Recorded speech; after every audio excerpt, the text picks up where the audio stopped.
everyone, for today's video ay ibibigyan ko lang kayo ng update dito kay Tirlo as of November 29, 2024. Papakita ko sa inyo yung update and still paying nga po si Tirlo.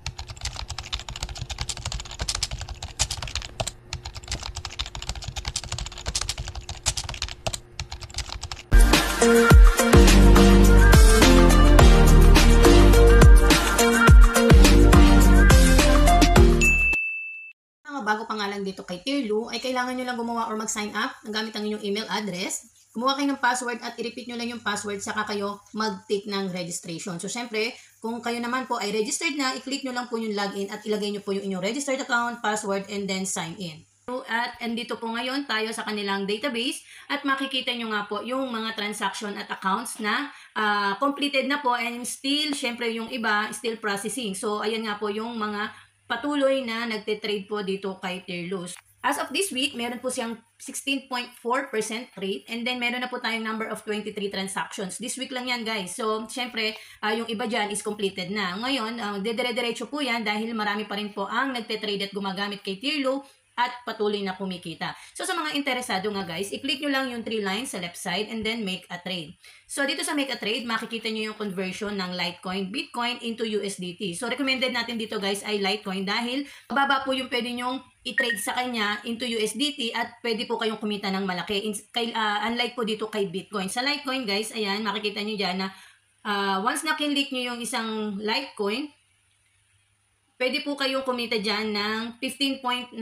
Sa isang LTC guys na ang conversion niyan is 13.15, pwede po kayong kumita dito ng 15.94 profit rate dito kay Tirlo. So, per LTC yan guys. Kung interesado nga kayo, kailangan i-assure nyo lang na meron po kayo ditong crypto wallet, GCash and PayPal na verified. Kailangan guys lahat yan verified para wala po kayong maging transaction na on hold or failed transaction. So, ngayon, kung interesado ka, ilagay nyo lang dito guys yung inyong Gmail na ginagamit kay PayPal. Dito kasi papasok yung inyong profit.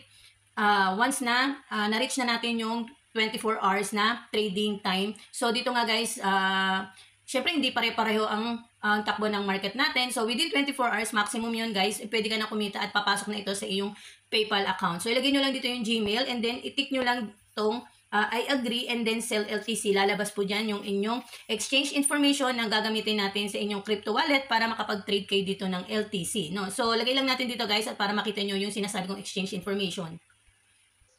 So, yan guys. After natin ipasok dito yung ating Gmail account, ito po yung LTC rate natin na kailangan ilagay sa ating crypto wallet at yung syempre yung wallet address. So ngayon pupunta tayo sa ating crypto wallet. Mamimili lang kayo guys, marami namang crypto wallet ngayon sa Play Store kung kayo ay Android at Apple App Store naman or Apple Store kung kayo po ay iPhone or Apple users. So punta tayo ngayon sa ating crypto wallet.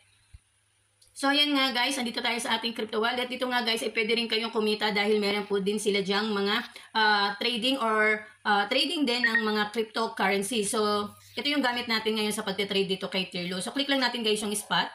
And then, syempre, magwi-withdraw tayo. Pretending guys na meron tayong amount dyan, click nyo lang yung withdraw dahil maglalabas tayo ng amount at ita-transfer natin kay Tirlo. Then, click nyo yung LTC. Send via network.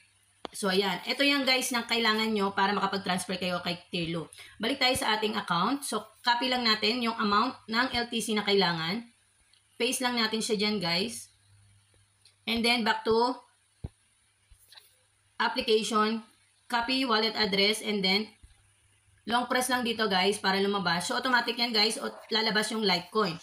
And then yan, pwede nyo basahin yung kanilang notice para syempre aware kayo sa mga updates dito sa ating crypto wallet or si Binance. Then syempre dito guys, automatic naman yan. Once na gumamit tayo ng isang application ay meron pong minimal na handling fee. So click nyo lang yung withdraw. Pretending lang guys na meron tayong amount and then withdraw.